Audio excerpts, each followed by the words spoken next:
Ainsi commence une véritable croisade pour Karen et Gad. Ils se lancent dans le pari fou de trouver un remède à la maladie de leur fille.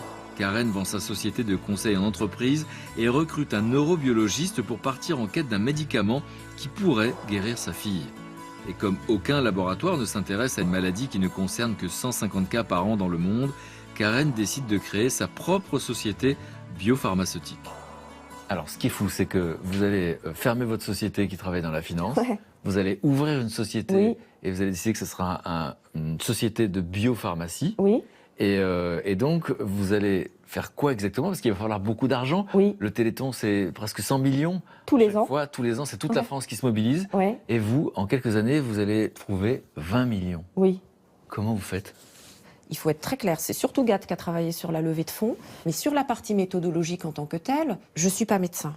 Je ne suis pas scientifique, mais je pense que dans le cas présent, c'est parce que je ne suis ni médecin, ni scientifique, que les choses ont pu changer. Une fois que j'ai fait mon état des lieux, j'apportais une méthode de travail, faire travailler ensemble des gens, c'est-à-dire créer le consensus sur un objectif et amener des fonds.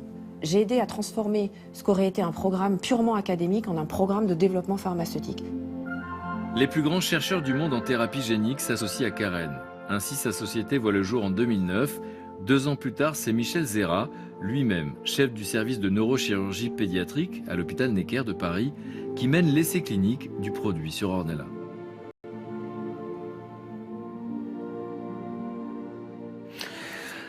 Donc aujourd'hui, ce médicament, vous avez pu l'administrer à votre enfant. Et donc, ça a eu quelles conséquences? Alors, en 2011, on a reçu l'autorisation d'administrer notre produit thérapeutique à 4 enfants. L'hôpital Necker comme site chirurgical, avec le professeur Michel Zera, qui est un grand neurochirurgien pédiatrique. Mais qu'est-ce qu'on en attend? Mais en termes d'efficacité, on ne sait pas. On ne sait pas vraiment. Ce qu'on a vu, c'est que quand on administrait notre traitement à des souris, qui sont des souris qui ont la maladie de Sanfilippo à l'état naturel, eh bien, elles arrêtaient d'être hyperactives, qu'elles avaient une meilleure mémoire, et que les produits toxiques dans leur cerveau disparaissaient. Donc, qu'est-ce qu'on attendait chez l'enfant? On n'attendait rien. On s'est dit, on n'attend rien, mais on espère.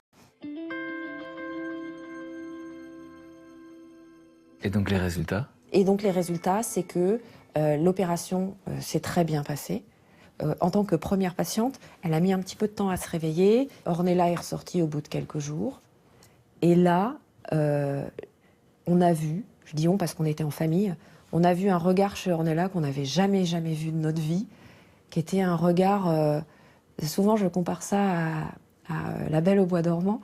Elle regardait autour d'elle, c'était comme si elle venait d'arriver au monde, d'une certaine manière, et elle était calme. On l'avait jamais vue comme ça. Et on est rentré à la maison, et ce calme s'est installé durablement. Son sourire aussi, par rapport à des rires nerveux qu'elle avait avant, là on est passé au sourire, et d'un seul coup l'apaisement est arrivé dans cette maison, et bah, c'était génial.